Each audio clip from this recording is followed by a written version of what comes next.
A partir de ahora, la hora global.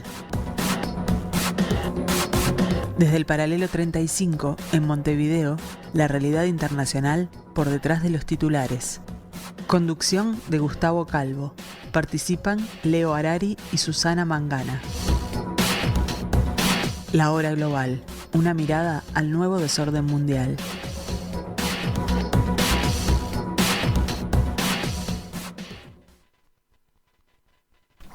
Muy buenas tardes, amigos, bienvenidos a este martes 1 de noviembre del año 2022. Entramos en el penúltimo mes del año, este tercer año de la pandemia, y también otro año más de esta aventura que hemos compartido con ustedes cada martes y cada jueves a las 15 horas en el espacio de Radio Mundo, en este pedacito de la programación de Radio Mundo, en el 1170 AM de vuestro dial, en esto que dimos en llamar la hora global.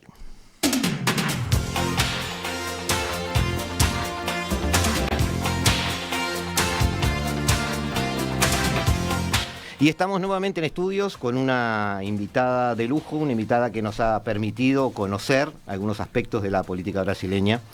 Tenemos que referirnos casi obligadamente, porque no solo el continente lo pide, sino que también muchos líderes de primer nivel, europeos, estuvieron atentos a estos resultados de lo que fue la segunda vuelta en la elección presidencial brasileña este último domingo. Triunfó Lula. Luis Ignacio Lula da Silva ha vuelto a ser elegido presidente de Brasil.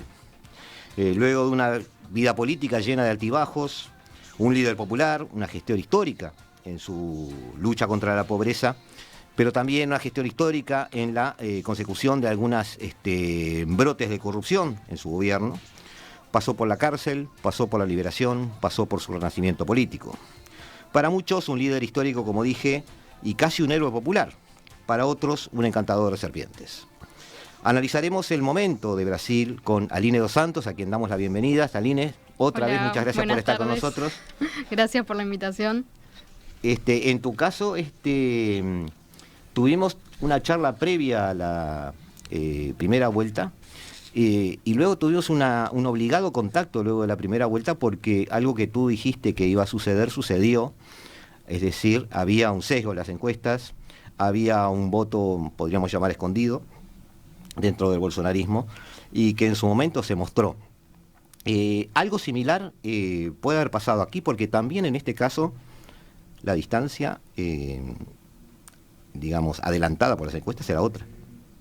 Sí, o sea, para mí pasó totalmente, y no quiero defender un lado ni el otro, pero me parece que quizás las encuestas, como dije la otra vez, a veces ayudan al indeciso o al que no saben quién votar. Incluso fueron muchos los votos blancos y nulos, que quizás eso también hubiera podido cambiar el resultado. Vamos un poquito a esos números, sí. Sobre una población de 217 millones de habitantes, más o menos, había registrados para el voto unos 156 millones y medio, pongámosle esa cifra. Los votantes en primera vuelta fueron 123 millones, lo que da una participación del 79, casi 80%.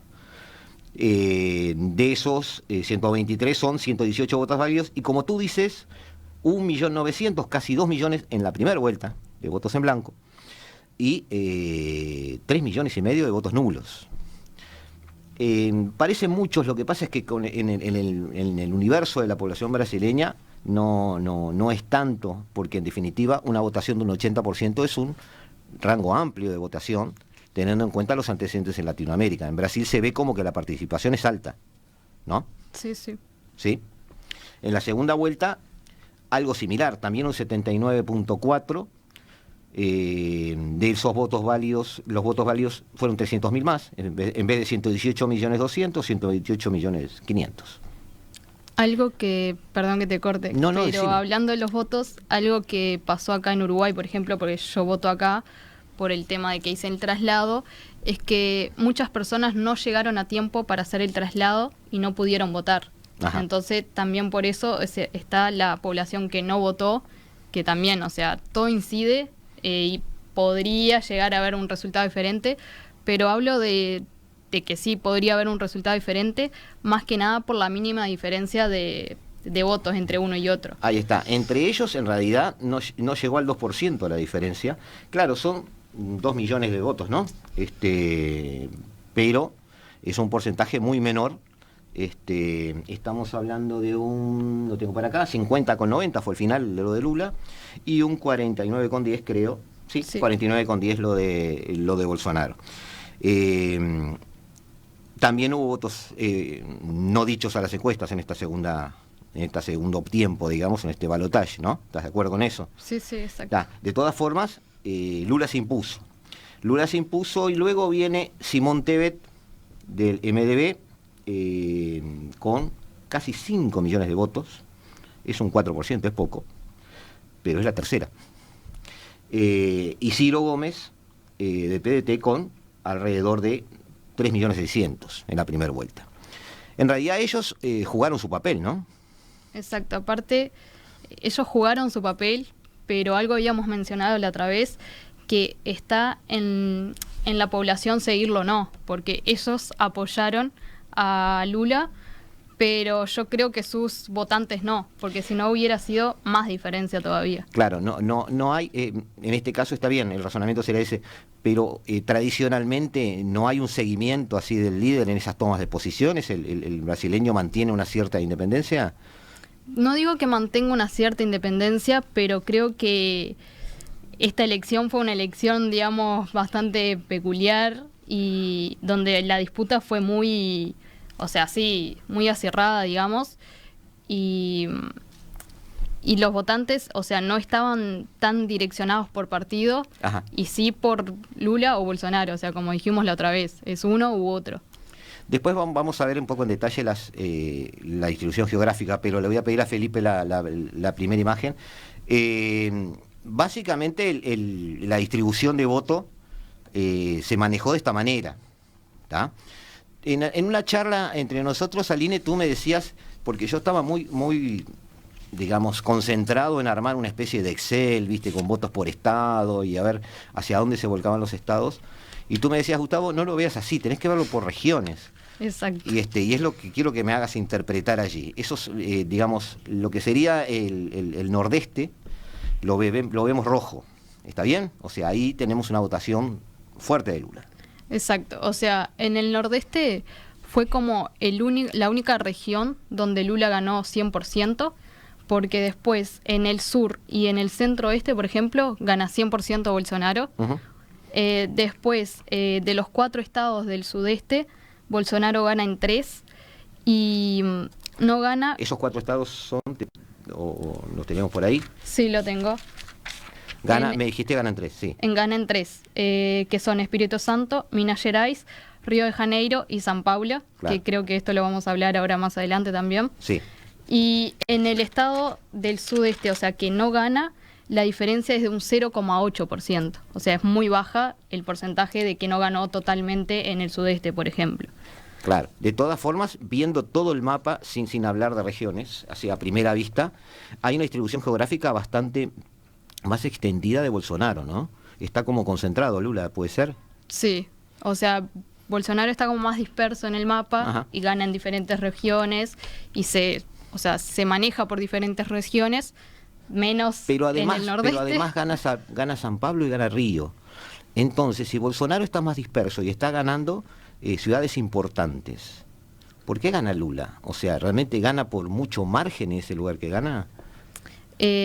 Bueno, ahí podemos ver que en el nordeste sí gana el 100%, pero es como que la población está concentrada ahí y en parte dividida, porque en algunos estados la diferencia no es mucha dentro del nordeste, digamos, ¿no? Claro. Felipe, si podemos ir a la segunda, lo tenemos lo mismo por estado sin que nos disperse tanto el rasgo de colores. Ahí está. Ahí va.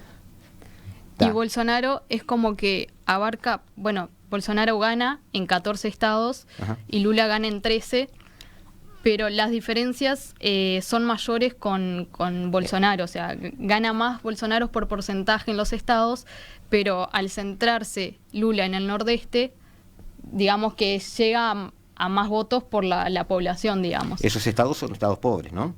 Son estados más ¿cómo es? Más carente, digamos. Sí, de donde proviene Lula. Sí. Ahí está. O sea que un poco, de alguna manera, volvió a las fuentes, digamos, y desde allí lanzó esa campaña. Ahora bien, desde ese punto de vista, entonces, dando este panorama general que estamos viendo, ese poco por el que gana, digamos, obedece un poco a una especie de estrategia electoral, digamos. Se ha concentrado, como tú dijiste, en algunos estados. Son estados que por la mucha diferencia de votos le dio esa ventaja. Pero Bolsonaro está allí, muy cerca. Está demasiado cerca para algunos. También se ha hablado de que esta ganancia de Lula lo deposita en un territorio extraño. ¿En qué sentido? Está ahora frente a un gobierno tratando de manejarse con un parlamento donde tiene minorías, con gobernadores donde también tiene muchas minorías, ahora lo vamos a ver, y además con una sociedad brasileña que ha mutado. Tú votaste en la anterior, y ¿hasta cuándo? Perdón, sé que sos joven, digo, pero ¿desde cuándo votás? En realidad, la anterior, si no me equivoco, fue la primera. Sí, la anterior fue de Bolsonaro. ¿Llegaste a ver el segundo periodo de Lula? Sí, no, pero Dilma. yo no voté en el segundo periodo. De acuerdo, pero ¿recuerdas ese Lula? O sea, no me acuerdo bien si lo voté. Si no lo voté, estuve ahí, porque en realidad en Brasil votamos con 16 años. O sea, se puede votar a los 16 y claro, a partir de los 18 igual es obligatorio. La pregunta era más psicológica o sociológica, digamos. Este Lula no es el mismo Lula de hace 10 años. ¿En qué sentido? En el sentido de su mensaje, de su posición un poco menos confrontativa. Y quizás se tuvo que adaptar para poder, digamos, ganar. Tuvo que hacer adaptaciones para poder llegar a ganar. Bueno, eso lo vamos a avisar un poquito también ahora después, pero tampoco Brasil es el mismo Brasil. Después de una pandemia, Brasil sufrió mucho esa pandemia. ¿Es así? Sí, es así, pero ahora en el último trimestre, digamos, Brasil está recuperándose de la pandemia. Sí, los números dan mejor. Y se está recuperando bien. Ahí está. Vamos un poco a ver entonces eso de que hablábamos. Si Felipe tiene por allí diputados, creo que vamos a verlo primero. Lula, diputados. Ahí está, 513 bancas. Lula tiene 80, es eso que ven en rojo allí. Pero Bolsonaro, teniendo en cuenta el Partido Liberal, el Partido Progresista y los republicanos, que son los que decididamente lo apoyan, tiene 190 bancas en esas 513. Hay además otros partidos que podrían llegar a apoyarlo. No tengo claro, Aline, el MDB y el PSD, cómo juegan. El MDB apoya al PT. Apoya al Lula. PT. Sí. Ahí está, ahí tendría 42 más. ¿Tá? Y el PSD, digamos, está un poco ahí en eso que llamamos el centrado, digamos, que después lo vamos a bichar. Sí. Pero, más allá de que Bolsonaro tiene aparentemente la bancada más grande, 99, no tiene de por sí mayorías, pero sí junto al PT y a los republicanos deja muy difícil el juego para Lula, para una mayoría en diputados. ¿Lo ves así? Sí, o sea, digamos que Lula va a tener que hacer alianzas y como unirse incluso al Centrão, porque Lula tiene 122 suma en total, digamos. Si lo apoyan los del Centrão, puede llegar a ganar, pero no es cierto, o sea, no es seguro que lo vayan a apoyar. Claro. Aparte, creo que Bolsonaro, al tener la mayoría, quizás también pueda hacer alianzas y se le va a complicar a Lula poder gobernar. Claro. O sea, no la va a tener fácil cuando tenga un proyecto. El perfil de ambos es que Bolsonaro parece mejor parado en el arranque de la carrera, digamos. Sí. Y eso dice, o sea, se está hablando de como que eso va a reforzar a Bolsonaro para las próximas elecciones. Bueno, interesante concepto. Ya vemos todo lo que has ido adelantando, se ha estudiado, así que vamos a empezar a cobrar derechos sobre tus opiniones. Mencionaste 2 veces el Centrão. amigos, no lo busquen, el Centrado no está registrado en ningún lugar donde se cuenten sus votos, pero es un protagonista fundamental en la política brasileña. Pasamos ahora a senadores y sucede algo un poco parecido. Los senadores están inspirados un poco en el funcionamiento de la Cámara de los Lores inglesa, pero en este caso hay una representatividad, no es un grupo de un consejo, digamos, de ancianos o de expertos como quiso hacer Inglaterra. Aquí tenemos al PT con 13 bancas, de esas 81, 7 del PP, allí tendría ya unas 20. Lula tiene 9 y me dijiste que el MDB podría estar con él, unas 19. Y ahí se quedaría. Sí, o sea, yo pienso que lo está apoyando porque el MDB es de Simone Tebet. O sea, y creo que está también algo que hablábamos... Es la tercera en la primera vuelta, que dijimos que tenía unos 4 millones de votos, pero esas posiciones después se vuelven fundamentales ahora, por muy pocos votos que tuviera antes, digamos. ¿Ah? Porque esos legisladores los tiene. Sí, te interrumpí, perdón. No, que en las alianzas también está lo que hablábamos, por los cargos políticos también, o sea, por conveniencia de los partidos y en tener los cargos políticos para sus partidos. También acá ves a Lula lejos de la mayoría. Yo lo veo lejos, o sea, no puedo decir que no lo va a lograr, porque creo que también hay que esperar un poco que las cosas se den, o sea, que asuma su mandato, que empiece a gobernar, digamos, pero fácil no la veo, pero quizás pueda llegar a lograr la mayoría, o quizás dependiendo del tema algunos los apoyen, pero no digo que lo vayan a apoyar siempre. Perfecto, vimos el perfil de voto geográfico, vimos la posición en diputados y senadores, la palabra mágica acá parece ser Centrado. Y amigos, seguimos con este análisis en unos minutos, luego de una pequeña tanda, nos volvemos a encontrar. No se vayan, que nosotros seguimos aquí, nosotros no nos vamos a ir porque sabemos que ustedes están allí, en el 1170 AM de vuestro dial, aquí en esta tarde de Radio Mundo, en la Hora Global. Ya volvemos. Estás escuchando La Hora Global, una mirada al nuevo desorden mundial.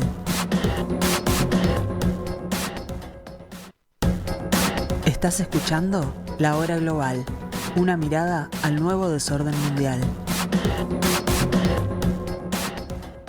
Buenas tardes amigos, bienvenidos a la tarde de Radio Mundo otra vez. Seguimos aquí en el 1170 AM de vuestro dial, seguimos en la Hora Global. Seguimos con Aline dos Santos tratando de entender algunas cositas no dichas de esta elección brasileña, donde Lula vuelve a ser presidente por tercera vez, ¿no? Exacto. Según él la última, porque según él la biología no lo va a acompañar. De pasada, en el análisis muy volcado a las regiones que hacía Aline, y que más me retaba por eso, porque yo me fijaba mucho en los estados, acepto el reto. En especial quedaron allí marcados Río y San Pablo, lugares donde Bolsonaro se anotó triunfos importantes. ¿Se veía venir, Aline, o qué podemos concluir de esto? Yo creo que un poco quizás no, porque para mí es como que no sé si se difundió como otro tipo de información, pero vos veías las noticias y te daba como la impresión de que, no sé, Río de Janeiro, por ejemplo, era, o sea, como que apoyaba totalmente a Lula, y después, con el resultado final te das cuenta que no. O sea, Lula no ganó ni en San Pablo ni en Río de Janeiro, y fue, digamos, que la diferencia, o sea, en Río, por ejemplo, fue de casi el 13%, y en San Pablo fue casi del 11%. O sea, fue bastante diferencia con lo que se decía, como que, no sé, vos de repente veías alguna noticia y decías que Río era todo, o sea, apoyador de Lula, sí. Y después ves que no. Hubo manifestaciones importantes, ¿no? Hubo manifestaciones importantes, sí, pero yo creo que también lo que pasa es como que Lula tiene como seguidores fieles, digamos, que se mueven de un lugar a otro como para seguirlo. Si de repente Lula va a hacer un discurso en el Nordeste, igual personas, no sé, de San Pablo van a verlo, ¿entendés? Más allá que San Pablo no sea totalmente Lula o Río de Janeiro, pero sus seguidores se trasladan de un lugar a otro y quizás eso también como que suma. Sí, eso da la sensación de una asistencia permanente, digamos, en los actos. Claro, o sea, como que quizás en los videos, en las fotos ves mucha gente, pero hay mucha gente también que se traslada, quizás sea, entre comillas, el mismo público. Ahí está. De todas formas, como tú dijiste también en tu primera intervención, en el programa que ya estuviste acá, más allá de los argumentos, no hubo muchos argumentos en esta campaña, fueron enfrentamientos bastante básicos. Lula hizo jugar su enorme carisma, ¿no?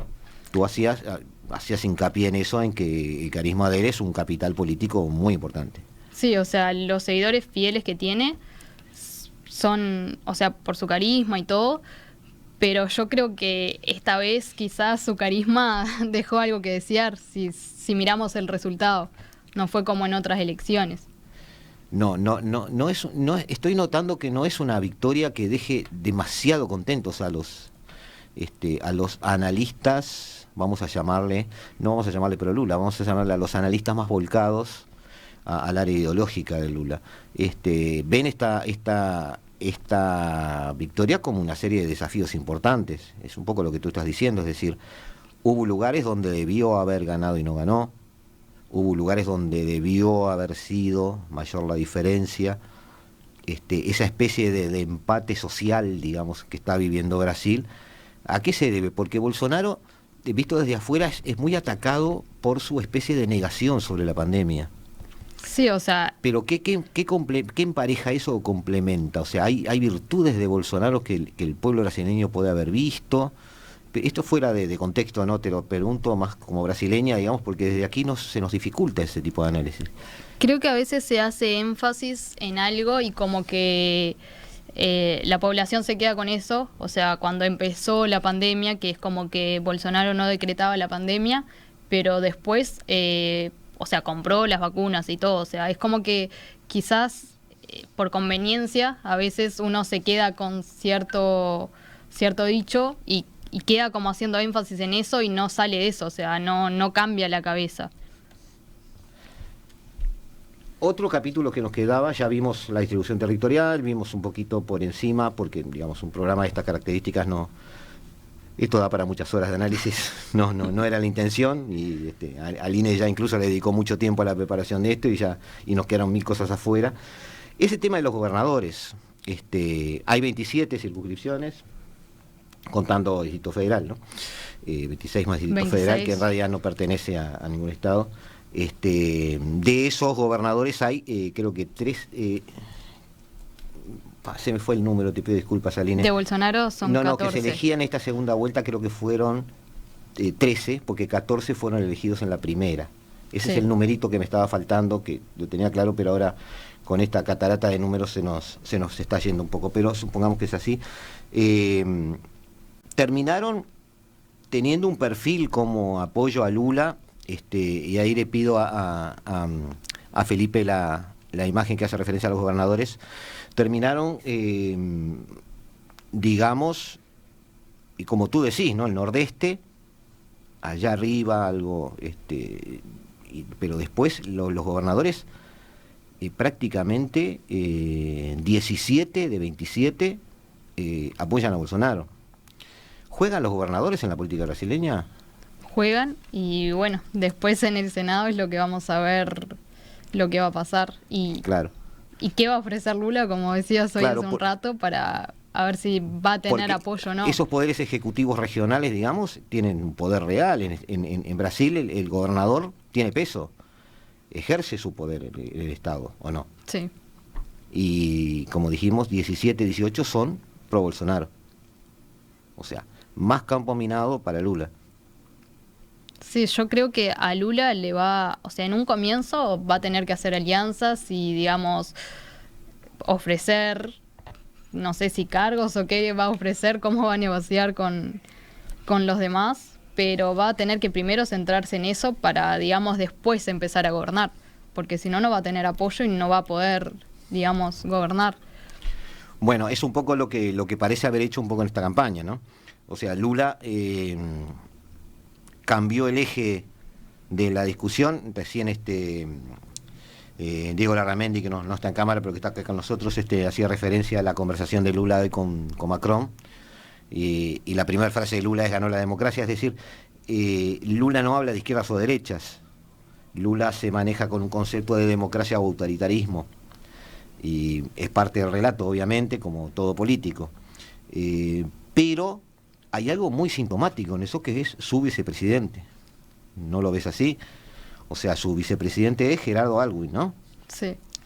Nacido en, bueno, le pido a los oyentes un poco de paciencia, Pindamonhangaba, impronunciable, pero allí nació, en el estado de San Pablo. Es un veterano de PSDB, es decir, se enfrentó a Lula. En el 2006, sí. O sea, se tiró a presidente, o sea, ¿Es un en las conservador? elecciones.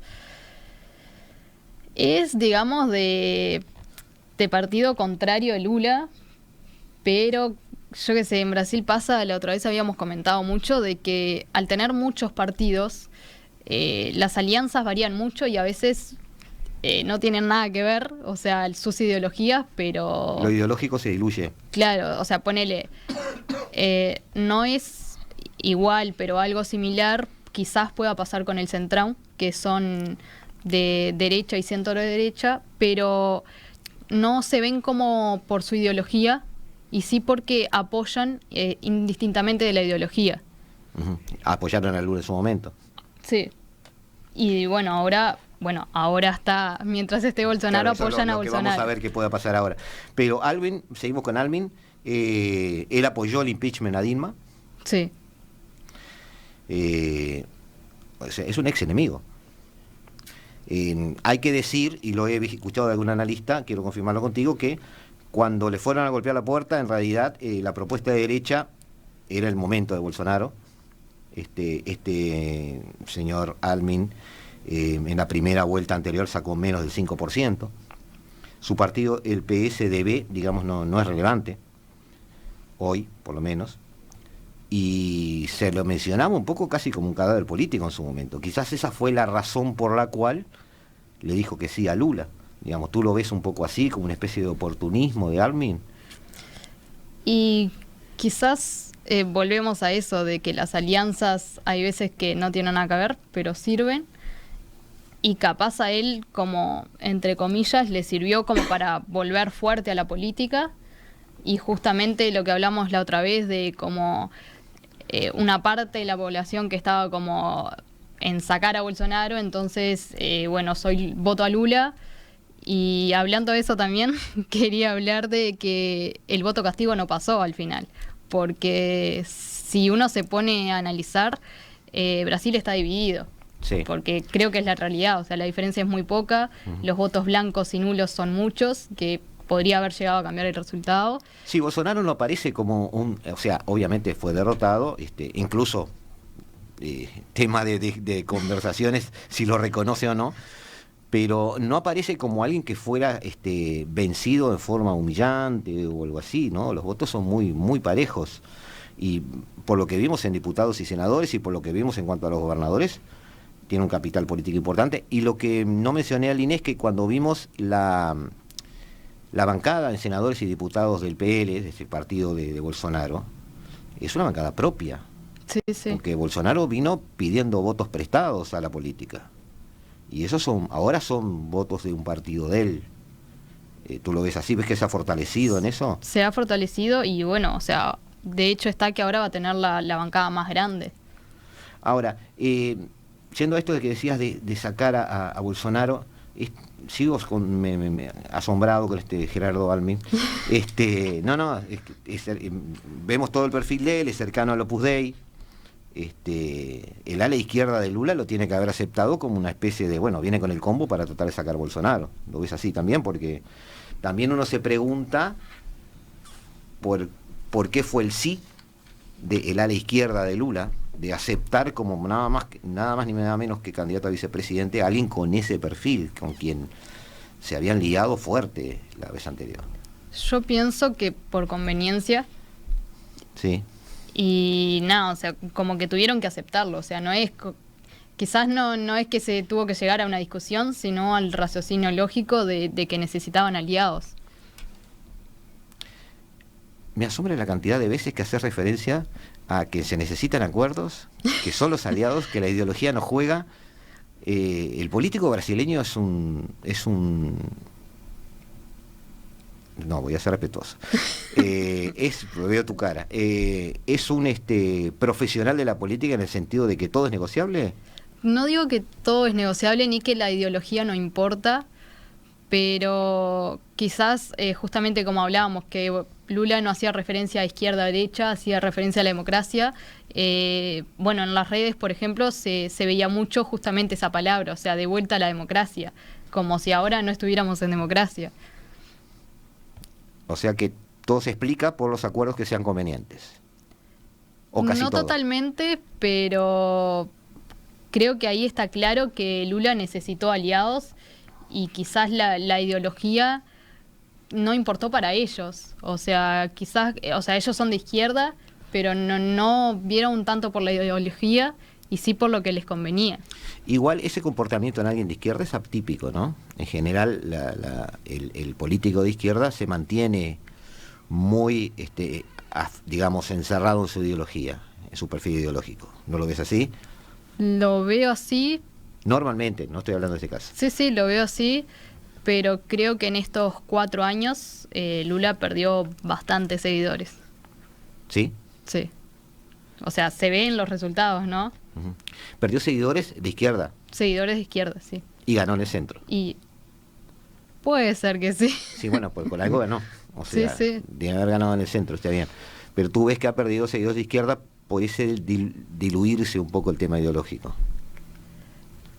No por el diluirse el tema ideológico, porque, o sea, lo que se puede ver es que él perdió seguidores y el partido liberal, digamos, de Bolsonaro ganó seguidores. O sea, si vos ves en elecciones pasadas, por ejemplo, es lo que podés comparar. O sea, tomando los pueblos de cada uno, en realidad Lula no tiene tantos seguidores, sí, digamos, todo el complejo electoral que lo llevó adelante sí ganó, digamos, pero no su núcleo duro. No. Está bien. Otro tema que nos queda ahora ver, que lo dejamos un poco ahora para el final, es en qué Brasil va a gobernar Lula. Está muy polarizado. ¿Tú lo ves polarizado? Más allá de los números. Digo, hablando con la gente, están muy, digamos, agresivos políticamente los brasileños. Puede ser que sí, o sea, yo no sé si has leído algunas noticias, pero hay personas, bueno, los camioneros estaban haciendo paro, digamos, en las rutas y eso, justamente en contra de Lula. O sea, yo de acá a diciembre, o sea, 1 de enero que asuma Lula, es como medio imprevisible que pueda pasar. Uh-huh. O sea, porque al estar Brasil dividido y como que muchos votantes de Bolsonaro como que no aceptan que no se ganó. Todo esto se parece mucho a Trump, ¿no?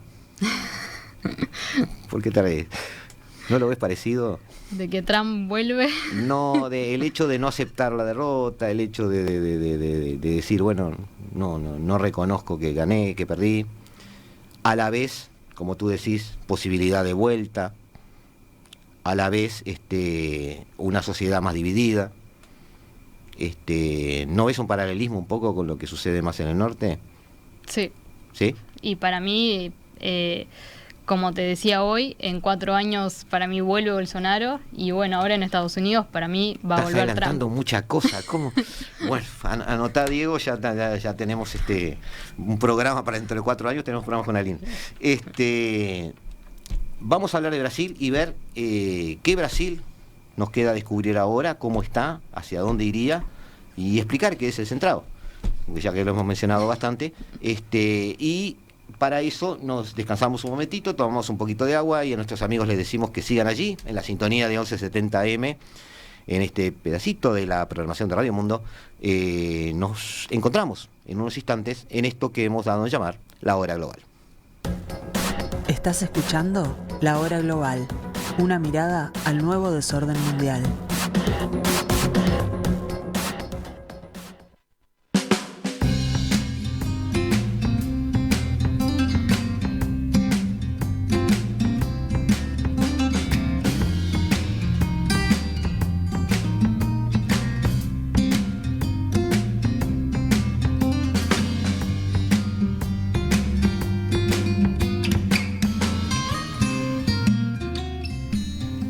Seguimos, amigos, en la tarde de Radio Mundo, seguimos en el 1170M de vuestro dial, seguimos con Aline dos Santos, tratando de encontrarle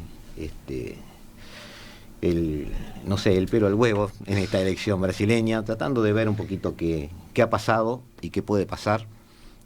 Hay un triunfo muy mediático y muy reconocido de Lula, pero también hay muchas preguntas, quizás más preguntas de las que ha habido con otros gobernantes electos recientemente por esta especie de nueva ola progresista, como se le quiere llamar, digamos, discrepo un poco con eso. Creo que hay demasiados matices para meterlos a todos en el mismo saco. No es lo mismo un Petro que un Boric, que un Lula, que un Castillo. Son realidades distintas. De todas formas, Lula emerge, Aline tiene un aire, una intención o una vocación de liderar en el continente. ¿Tú lo ves así o por ahora es nada más que intenciones? ¿Cómo, perdón? Que veo a Lula con el perfil de querer ser un líder de esa izquierda o nueva izquierda o tener un cierto protagonismo. Él ya lo tuvo anteriormente en su primer gobierno, en su segundo gobierno, él potenció mucho el acercamiento de Brasil a los BRICS y su protagonismo internacional. Desde ese punto de vista aparece menos aislado que Bolsonaro. ¿Eso en Brasil se ve o no se le da importancia? Sí, o sea, eso es cierto. Yo en la parte internacional, digamos, pienso que Lula como que va a volver a salir al mundo y bueno, volver con los acuerdos y querer posicionarse como potencia, como cuando lo hizo anteriormente. Así que podremos tener otra vez ese Lula entonces. En la parte internacional, sí. Ya, ahora, también presenta varios, eso va a ser motivo de otro programa, pero lo vamos a manejar también con economistas. También presenta algunos desafíos para Uruguay, ¿no? Es decir, la relación por el Mercosur, esta especie de aventura solos que quisimos hacer ahora, ya quizás no tenga el paraguas de Brasil, podríamos verlo. Pero al interior de Brasil, que es lo que nos interesa hablar contigo, Brasil ya no es la economía emergente que era. El boom de los commodities pasó. Hoy la inflación sigue alta. Bolsonaro equilibró cifras fiscales. El desempleo estuvo a la baja, pero la deuda trepó al 76%. Hay gente que habla de una especie de bomba fiscal, es decir, que todo va bien, pero el año que viene explota. De todas formas, Bolsonaro tenía una buena imagen económica, ¿no? Sí. ¿Sí? Y de hecho fue algo que mencionamos de que si bien Brasil estuvo mal en pandemia, ahora estaba logrando salir, digamos, recuperarse de la pandemia. Y de hecho los números lo muestran de que se está recuperando bien.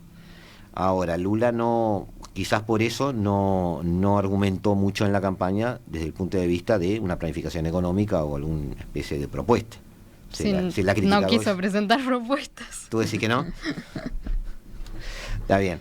El PBI brasileño, me tengo anotado aquí, creció un 1.2 en el segundo trimestre del 2022, que es lo que tú estás un poco diciendo con otras palabras, por encima de las expectativas. Empujó al gobierno a elevar previsiones. Se había pensado en un 2%, se supone que va a llegar casi al 3% en este año. Pero la sociedad brasileña, es una pregunta que te hice hoy y no quiero tratar de aterrizarla esa pregunta. Si es el mismo Brasil o no que antes. Por ejemplo, algunos analistas hablan de que el electorado brasileño es cada vez más conservador, en el sentido de que prefiere más las propuestas de políticos que son conservadores de hecho. Y se anota un gran protagonista en la política brasileña, quizás la mayor concentración de poder de un organismo social en la historia de Brasil, que es la Iglesia Evangélica. Hoy es un tercio del electorado. ¿Cómo se ve la presencia de la Iglesia Evangélica en la sociedad brasileña? ¿Está presente realmente? ¿Qué hace sobre la gente esa influencia? Está presente y bueno, de hecho... En términos coloquiales, si querés contarnos, como si estuviéramos tomándonos un café en un bar, pero queremos entender, ¿viste? Porque nosotros no nos imaginamos yendo a un púlpito a ver qué votamos. Digamos que la iglesia evangélica está muy presente. Bueno, en parte los evangélicos como que apoyaban a Bolsonaro y los católicos a Lula, pero la iglesia evangélica en Brasil tiene, no sé si decir más peso, pero digamos que eso ayudó mucho también al partido de Bolsonaro. O sea, tuvo mucho apoyo de todos los evangélicos y bueno, es una gran cantidad. ¿Y en la vida de la gente cotidiana se ve esa presencia evangélica? Es decir, la gente va a los ¿cómo es que se llaman? A los cultos, digamos. A los cultos, sí, no sé cómo, cuál es la palabra correcta, o se me escapa en este momento. Va a las reuniones de las congregaciones, familiarmente, ¿cómo se maneja eso en lo cotidiano en Brasil? Sí, o sea, en Brasil son como muy, no sé si es devotos la palabra. Sí. Son como muy devotos y fieles como a la iglesia o al evangelicismo. Y sí, o sea, en el día a día se ve, no es que se olvidan y van cuando pinte, digamos. Claro, no es una... Es algo que se frecuenta, o sea, algo cotidiano, rutinario. No son practicantes como nosotros, de palabra nomás y no voy nunca. Esa cercanía de la iglesia con determinado político, ¿también se transfiere al culto? ¿Se habla de eso? ¿O no te consta, digamos? No sé. No puedo decir porque no frecuento la iglesia, ¿no? Tendría que averiguar. Nos hubiera venido bien que tú hubieras frecuentado porque así nos tirabas alguna línea. Pero no te puedo decir sí o sí no, pero a los evangélicos, por ejemplo, apoyar a Bolsonaro, quizás no es algo que se tenga que hablar, o sea, ya es por inercia, digamos, o sea, la iglesia evangélica apoya a Bolsonaro y todos los evangélicos apoyan a Bolsonaro. Genera una sintonía ahí. Claro, como que genera una sintonía de seguidores por uno u otro candidato, pero como que quizás no se lleva el culto en discutirlo si sí o si no, porque si se dice que los evangélicos apoyan a Bolsonaro, es como que digamos que todos los evangélicos lo apoyan. Como que ya se asume que lo apoyan. No sería tan automático, pero casi. Claro. O sea, quizás, obviamente, como siempre, pueden haber discordias, pero mínimas. Sí, tengo aquí anotado, porque me llamó la atención que Lula, en parte de su campaña, tuvo una serie de reuniones con los evangélicos. Explícitamente habló de que apoyaba a la familia tradicional y rechazó el aborto. Exacto, eso te iba a decir. Tuvo que rechazar el aborto para ver si conseguía el apoyo, que es lo que yo te decía, de que quizás Lula se tuvo que adaptar a cómo está Brasil ahora, por ejemplo. Volvemos al criterio de hay que hacer acuerdos. Estás dejando muy mal parada la política brasileña. ¿Por qué? ¿Por qué? No, porque da esa sensación de, desde acá, ¿no? Estamos analizando muy al uruguaya esto de que acá siempre hay líneas rojas, es decir, acuerdo, pero yo de esto no puedo decir que no, o esto es un tema de principios. Pero en realidad no lo estoy dejando yo, lo está dejando Lula cuando se alió a su vicepresidente. Claro. Ahora como licenciada en Relaciones Internacionales te pregunto, ¿no hay mucho parecido de esto a la política italiana? Es decir, los italianos son muy de armar partidos, desarmar partidos y resolver muchos problemas en los pasillos y en los despachos de los legisladores. Acá pasa un poco eso también, ¿o no? Sí, totalmente. ¿Tan así? No es que sea tan así, pero te hablo de lo que está pasando ahora y te vuelvo a decir, o sea, no es que yo deje mal parado la política brasileña, y sino que quizás todo empieza cuando Lula hace sus alianzas. Pero solo Lula las hace, Bolsonaro no ha hecho ese tipo de traslado o aceptación en busca de acuerdos, o no necesitó hacerlo porque había parte de la sociedad que lo iba a seguir.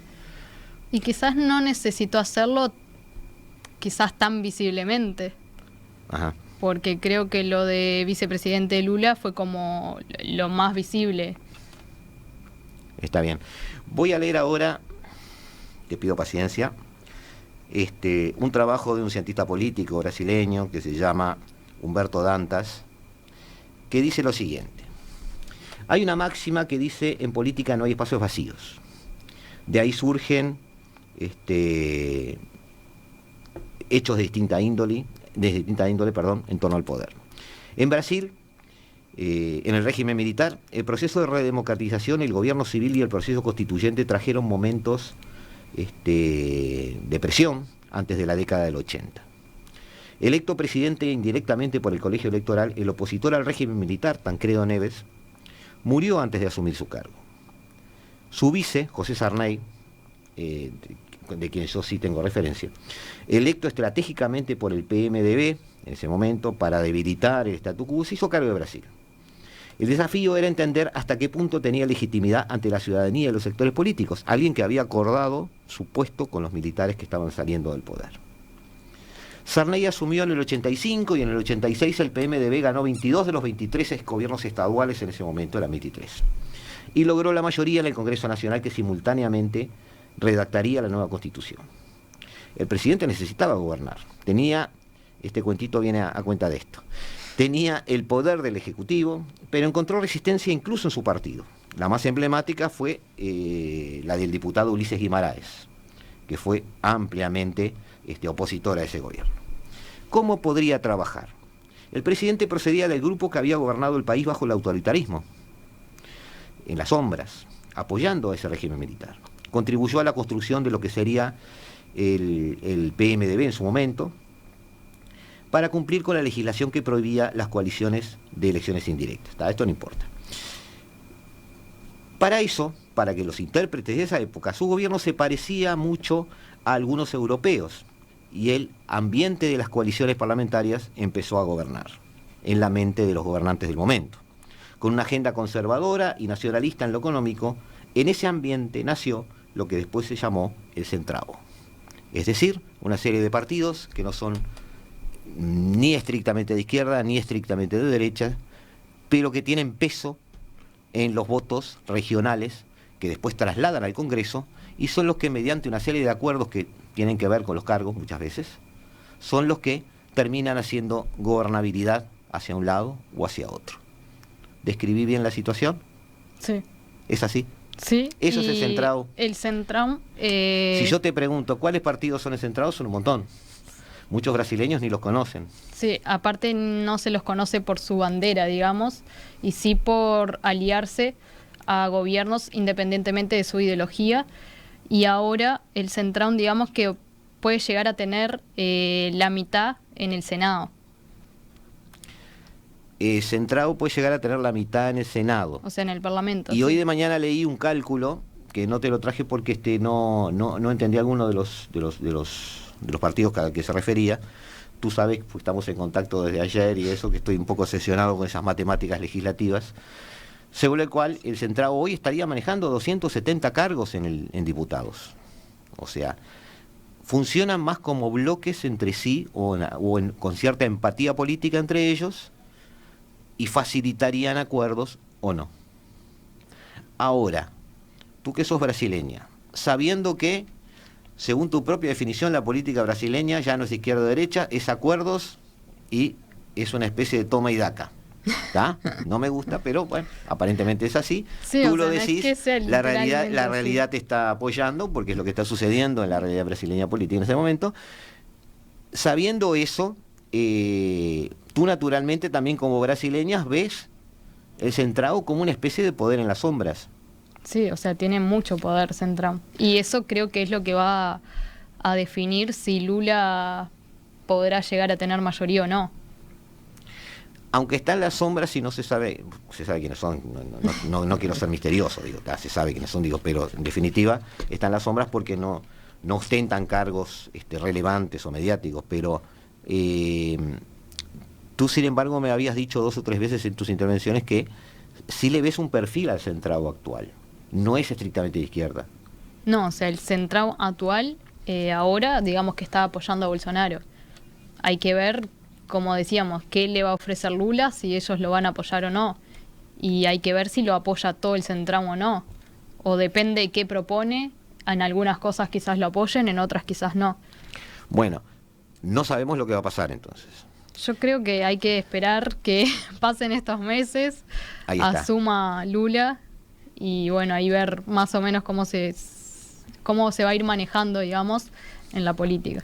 Como no sabemos lo que va a pasar, te propongo un juego de 30 segundos, porque más no voy a tener, para tratar de adivinar lo que no va a pasar. No tenemos en perspectiva una agenda revolucionaria, muy cambiante de la realidad actual y removedora de parte de Lula. ¿No? Exacto. ¿Sí o no? No. Exacto, pero estoy pensando qué tengo que hacer en 30 segundos. No, ¿Cuál ese es sí, el era juego? ese sí o ese no, nada más. O sea, me parece a mí, por lo que tú has dicho, que no hay espacio para eso. ¿Es así? No son, los 30 segundos son a veces... no te preocupes, que Oscar es un amigo, la gente detrás del vidrio no muerde, no hay problema, pueden ser más de 30 segundos. Pero lo que te quiero decir es, espacio para eso no hay. ¿Espacio para qué? Para una agenda revolucionaria, cambiante, removedora, como propuso Lula en sus primeros gobiernos.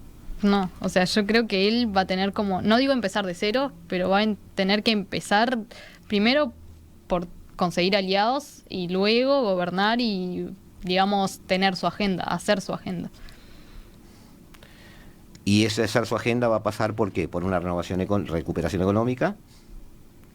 Por una recuperación económica, pero también por lo que él logre adentro del gobierno. O sea, de lo que él pueda lograr adentro del gobierno para poder moverse. Son muchos interrogantes, te noto muy esperando lo que va a pasar. Lo que pasa es que, ¿sabés lo peor de que alguien es que todos los otros analistas me dicen lo mismo? Entonces, nos deja muy en el aire, pero bueno, sí quedó claro entonces que Bolsonaro, como tú dijiste, podría tener buenas expectativas de la vuelta. ¿Tú ¿Para lo ves 2026? así? Sí. Sí, ¿lo ves así? Obviamente que en 4 años puede pasar muchas cosas, pero si lo vemos desde el punto de vista de ahora y el resultado de ahora, y más allá también del resultado de mayoría parlamentaria, sí. O sea, yo creo que vuelve más fuerte todavía para el 2026.